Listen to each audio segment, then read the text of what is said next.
అందమైన ప్రకృతి, అద్భుతమైన ఆలోచనలకు ఆకృతి. ఎందుకు నేను ఈ మాట అంటున్నానంటే, మేధాశక్తి మనిషి మనుగడకి పునాది అయింది. ఈ రోజుల్లో ఏఐ డెవలప్ అవుతుంది, టెక్నాలజీ డెవలప్ అవుతుంది. సో ప్రతి సందర్భంలో మనిషి మేధాశక్తి చాలా ఇంపార్టెంట్. సో అట్లాంటి ఆలోచనలు మీకు రావాలంటే అట్లీస్ట్ మీరు ప్రకృతికి కాస్త కనెక్ట్ కావాలి. ప్రకృతికి కనెక్ట్ అయితే కాస్త మీకు మెరుగైన ఆలోచనలు వచ్చే అవకాశం ఉంది. Health is very important. Everybody says health without wealth it's useless, but wealth without health it's pointless. So both are very important in our life. మీరు ఐశ్వర్యాన్ని సంపాదించాలన్నా ఫస్ట్ ఆరోగ్యంగా ఉండాలి. మీరు ఆరోగ్యంగా ఉన్నప్పుడు మీకు ఎన్ని కష్టాలు ఉన్నా ఆ కష్టాలను తీర్చడానికి మీ బాడీ సపోర్ట్ చేస్తుంది.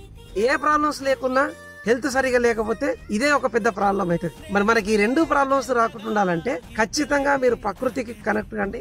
అప్పుడప్పుడు కనీసం ఆస్వాదించండి అండ్ ఆనందించండి. రేపటి నుంచి నేను కూడా ప్రకృతిలోకి వాకింగ్కి వెళ్తున్నా అని చెప్పి ప్రామిస్ చేసుకోండి. ఈ ప్రపంచానికి చాటి చెప్పండి. Thank you.